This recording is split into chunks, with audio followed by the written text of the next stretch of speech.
우리는 이번 한 주간 디모데전서 말씀과 함께 힘차게 달려왔습니다. 피곤하고 힘들고 지칠 수 있지만 우리는 다시 오늘 우리에게 주시는 이 말씀으로 다시 활기차게 일어나게 될 줄 믿습니다. 오늘 보면 말씀 보면은 디모데가 목회하고 있었던 이 에베소 교회의 현실을 몇 가지 보여주고 있습니다. 이 에베소라는 이 장소는 항구 도시로서 사도 바울이 매우 중요하게 선교적 요충지로 삼았던 두 곳 가운데 한 곳입니다. 다른 한 곳은 고린도이고 또 사도 바울이 이 에베소 교회에 특별히 더 깊은 사랑과 애정이 있는 것은 우리가 사도 바울이 사도행전을 통해서 전도여행을 통해서 가장 오랜 시간 동안 머물며 그들과 함께 하나님의 말씀으로 양육했었던 두 장소를 꼽으라면 바로 에베소와 고린도입니다.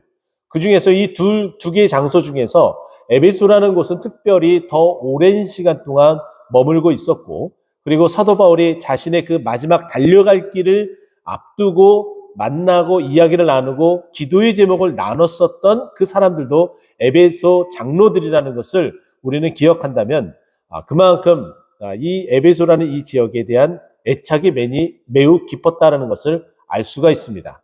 그런데 이 에베소의 그 특징 가운데 하나는 무엇이냐면은 믿는 사람들에 대한 여러 부류들, 사회적 계층이 여러 계층으로 나뉘어지는데 그 중에 종들도 매우 많았다는 것을 우리는 알 수가 있습니다.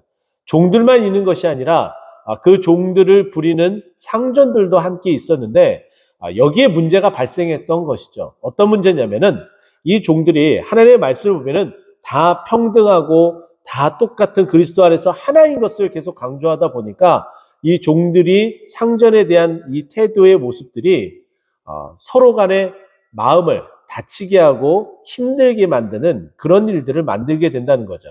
이것은 무엇이냐면은 종들이 너무 상전에 대해서 하나라고 이야기하면서 홀대하고 그리고 자신이 섬겨야 될 그 상전임에도 불구하고 그렇게 하지 아니하다 보니까 상전이 기분이 매우 안 좋고 또 그로 말미암아 그 기분 안 좋음을 다시 그 하인에게 그 종들에게 그대로 표출하니까 또 종들은 그것을 받음으로 말미암아 또 기분이 안 좋게 되는 이런 악순환이 계속 반복이 되는 모습이 있었습니다. 그래서 이것을 해결하기 위해서 종들은 상전을 대할 때에 어떻게 대해야 되는지 1절과 2절에 이렇게 말합니다.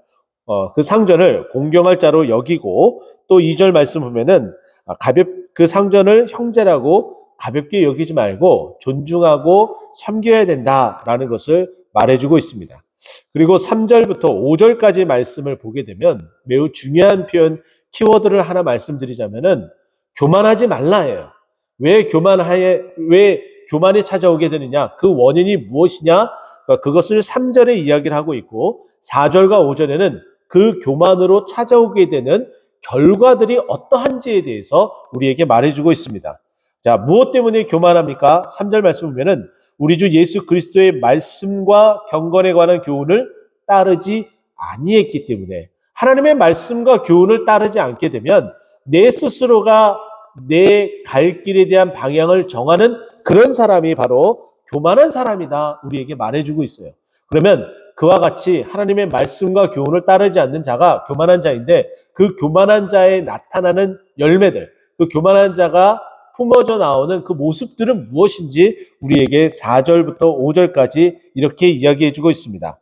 아무것도 알지 못하고 변론과 언쟁을 좋아하는 자가 되고 또 투기와 분쟁과 비방과 악한 생각이 나게 만들며 또 5절 말씀 보면은 마음이 부패하여지고 진리를 잃어버려 경건의 이익의 방도를 생각하는 자들의 다툼이 일어나느니라. 심지어는 교만한 자들은 이 경건도 자신이 조금 더 유리한 입장, 더 좋은 모습으로 보여지게 한 방편으로서 사용하고 있다는 거예요. 내가 하나님을 더 닮아가고 예수 그리스도를 닮아가고 하나님을 따라가고 쫓아가고 말씀대로 살아가기 위해서 경건을 힘쓰는 것이 아니라 분명히 앞에서는 경건을 힘쓰라고 이야기를 했는데 그 경건을 정말 주님을 닮아가는 모습에 투영되기 위해서 반영하기 위해서 사용하는 것이 아니라 내가 이 정도 한다라는 것을 보여주기 위한 방편으로 사용하고 있다는 거예요. 교만이 이만큼 매우 무섭다는 거죠. 그렇기 때문에 교만하지 말아야 되는데, 교만하지 않기 위해서는 우리가 어떻게 해야 되느냐? 늘 만족하며 감사하며 살아가야 된다라고 이야기를 합니다. 그래서 그러나 자족하는 마음이 있으면 경건은 큰 이익이 되기 때문에 늘 자족, 늘 나에게는 충만하다, 그리고 가득하다, 그리고 감사하다라는 마음을 계속 가져야 된다라고 말해주고 있습니다. 왜 그러냐면 우리는 이 세상에 올 때 아무것도 가지고 온 것이 없습니다. 그러나 하나님께서 우리에게 정말 많은 것을 주었죠. 우리에게 사랑하는 가족을 주었고, 그리고 내가 살 수 있는 집을 주었고, 또 내가 입을 수 있는 옷과 먹을 수 있는 음식을 주었습니다. 근데 욥은 자신의 그 생애에 대해서 1장 21절에 이렇게 이야기를 하죠. 내가 적신에, 예전 한글 성경 보면은 적신, 아무것도 없는 빈몸으로 나왔고 다시 빈몸으로 하나님께 돌아간다라고 이야기를 합니다. 우리는 아무것도 없이 왔기 때문에 돌아갈 때도 그와 같이 돌아가게 된다는 것이죠. 그렇기 때문에 우리는 늘 만족하는, 감사하는 마음으로 살아가야 된다. 그런데 우리는 하염없이 욕심을 부리는 일들이 많습니다. 부자가 되려고 하죠. 그래서 9절 말씀 보면은 이제 종들에 대해서 이야기를 했다면 이제 지켜야 될 것 두 가지를 말한다면 교만하지 말 것, 그리고 부한 자가 되려고 하지 말 것, 이 두 가지를 말하고 있습니다. 그래서 9절 말씀 보면 부하려 하는 자들에 대해서 이야기를 하는데, 그런 사람은 9절 마지막에 보면은 파멸과 멸망에 빠지게 된다라고 이야기를 하고, 그와 같은 이유는 무엇이냐면 10절에 보면은 돈을 사랑함이 일만하게 뿌리가 된다라고 이야기를 하고, 또 탐내는 자는 미혹을 받는다라고 이야기를 하고 있습니다. 탐심, 십계명에서도 매우 우리들에게 탐하지 말 것에 대해서 이야기를 합니다. 또 신약 성경에 와서는 골로새서 3장 5절 말씀 보면은 탐심은 곧 우상숭배니라라고 이야기를 하고 있어요. 십계명에 대한, 하나님에 대한 부분들은 우상을 섬기지 말고 하나님을 섬겨야 된다는 것, 그리고 도덕적인 윤리적인 것들을 또 5계명부터 10계명까지 이야기하면서 탐심에 대해서 마지막에 이야기를 할 때에 그 탐심을 말하는 것은 다시금 그 탐심이 우리 스스로가 우상에 빠질 수 있는 그 우려들을 낳기 때문에 그렇게 하지 말라는 거죠. 그래서 돈을 사랑한다는 것은 일만하게 뿌리고 그것이 만몬, 그 돈의 신을 섬기는 것임을 다시 한번 주지시켜주고 그렇게 살아가지 말 것에 대해서 이야기를 합니다. 그래서 탐심은 우상숭배라는 것을 우리는 기억하고 우리가 정말 따라가야 될 것이 무엇인지에 대해서 뒷장으로 넘어가면서 우리에게 이렇게 말합니다. 그러면서 17절에 보면은 이 부하려 하지 말고 어떠한 마음으로 살아가야 되는지, 이 부하려고 하는 그 자들에 대한 결론을 먼저 이야기를 하는데, 내가 이 세대에 대한 부한 자들을 명하여 마음을 높이지 말고 그들을 바라보면서 나도 저렇게 돼야지 그렇게 생각하지 말라는 거예요. 그래서 정함 없는 재물에 소망을 두지 말고 그 소망을 누구에게 두라? 마지막에 보면은 하나님께 두며, 이 소망을 어디에다 둬야 될지 그 중간에 여러 미사여구가 들어가요. 오직 우리에게 모든 것을 후히 주사 누리게 하시는 이 부분을 괄호를 쳐서 보게 되면 소망을 누구에게 두지 말고 재물에게 두지 말고 맨 마지막에 그 부분을 바로 연결해서 보게 되면은 하나님께 두라. 우리는 재물에 대한 소망을 두지 말고 그 소망을 하나님께 둬야 된다. 근데 그 하나님은 어떤 하나님이에요? 우리에게 모든 것을 후히 주시고 누리게 하시는 하나님이시라는 거예요. 우리가 이것을 기억을 해야 됩니다. 자, 그러면 오늘 이 본문 말씀은 종들에 대한 권면, 그리고 3절, 4절, 5절, 그리고 9절, 10절, 그리고 17절 우리가 말씀을 봤던 것처럼 교만하지 말고 부하려 하지 말며 오히려 소망을 하나님께 둬야 된다. 이렇게 마지막을 종결을 하고 있습니다.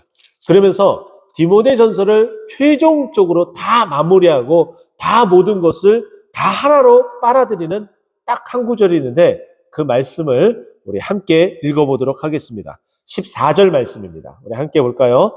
같이 읽겠습니다. 우리 주 예수 그리스도께서 나타나실 때까지 흠도 없고 책망받을 것도 없이 이 명령을 지키라. 지금 사도 바울은 1장부터 시작해서 권면의 말들을 매우 많이 했습니다. 그러면서 예수 그리스도가 마지막 이 땅에 오기까지 우리는 어떻게 살아가야 되느냐? 내가 이렇게 여러 권면들을 했었던 이 모든 것들을 어떻게 하라고요? 지키라. 지켜야 된다. 지켜야지만이 우리가 이 말씀 가운데 우리에게 주시는 그 은혜와 복을 누릴 수 있다. 이렇게 말해주고 있습니다. 제가 말씀드렸죠. 하나님의 명령을 지키는 것 쉽습니다. 우리가 하는 것이 아니기 때문에 쉽습니다. 우리가 하려고 하면 어려워요. 하지만 하나님께서 지킬 수 있도록 은혜를 주시면 쉽습니다. 오늘 마지막 디모데에게 권면을 하며 이렇게 모든 것들을 다 지키고 하나님께 소망을 두고 하나님 주신 그 은혜로서 이 명령을 지킴으로 그 은혜와 복을 누리는 우리 모든 동트는 꽃동산 교회 성도님 되기를 예수 그리스도의 이름으로 축원드립니다. 기도하겠습니다.